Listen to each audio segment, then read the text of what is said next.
Hello. ഡോക്ടറെ കാണാൻ പോകുമ്പോൾ നമ്മൾ എങ്ങനെയാ, അതായത് നമുക്കിപ്പോൾ എന്തെങ്കിലും പ്രശ്നം ഉണ്ടെങ്കിൽ നമ്മൾ സ്പെസിഫിക് ആയിട്ടുള്ള ഡോക്ടർ, അതായത് അതിന് സ്പെഷ്യലൈസ് ചെയ്തിട്ടുള്ളവരെയാണ് കാണാൻ പോവുക. എനിക്ക് സ്കിന്നിന് നല്ല ഇച്ചിങ് ഉണ്ട്, പിന്നെ അതുപോലെ തന്നെ സ്കിൻ റിലേറ്റഡ് ആയിട്ടുള്ള പ്രശ്നങ്ങളുണ്ട്, എൻ്റെ ഫേസിൽ പിമ്പിൾസ് ഉണ്ട്, ഇതെല്ലാം ഉണ്ടെങ്കിൽ നമ്മൾ ആരെ കാണാനാ പോവാ? വി നോ ഡെർമറ്റോളജിസ്റ്റിനെ കാണാനാ പോവാ.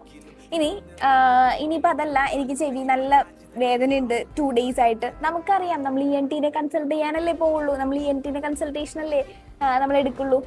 അതുപോലെ തന്നെയാണ് ഈ പറയുന്ന വക്കീലന്മാരുടെ കാര്യം. അതായത് ഇവര് എന്തെങ്കിലും ഒരു കാര്യം നമ്മൾ ചോദിച്ച്, അതായത് നമ്മുടെ ഒരു മെത്തേഡ് ഓഫ് റിയാക്ഷൻ എന്ന് പറയുന്നത് നമുക്ക് ചോദിച്ച ഉടനെ തന്നെ നമുക്ക് റെസ്പോൺസ് കിട്ടണം.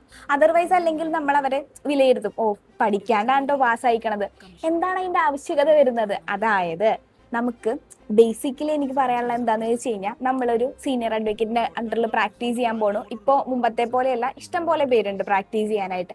സോ ഈ ജൂനിയർ ആയിട്ട് പോകുന്ന സമയത്ത് നമുക്ക് ഓരോരുത്തർക്കും ഓരോ കോടതി അല്ലെങ്കിൽ ഓരോ ഓരോ ഏരിയ, അതായത് ഓരോ കോടതികൾ അലോട്ട് ചെയ്തിട്ടുണ്ടായിരിക്കും.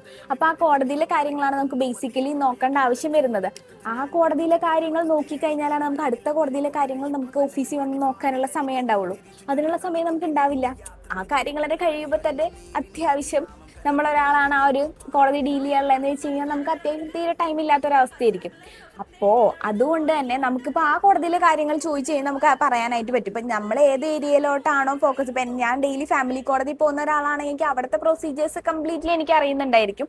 അതർവൈസ് ആണെങ്കിൽ നമുക്ക് ആരോടെങ്കിലും ചോദിക്കണം എന്ന് ഉള്ളൊരു കാര്യം വരുന്നുണ്ട്.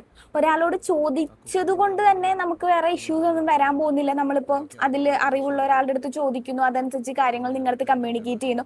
പക്ഷേ ഇത്തരത്തിൽ ചോദിച്ച ഉടനെ തന്നെ ആ വക്കീലിൻ്റെ ഉത്തരം കിട്ടിയില്ലെങ്കിൽ പറയുന്നത് എന്താ, ഓ ഈ വക്കീൽ പഠിക്കാണ്ടാട്ടോ പാസ്സായിക്കണത്, ഇത് ആക്ച്വലി കേൾക്കാൻ വലിയ സുഖമുള്ള കാര്യമൊന്നുമല്ല.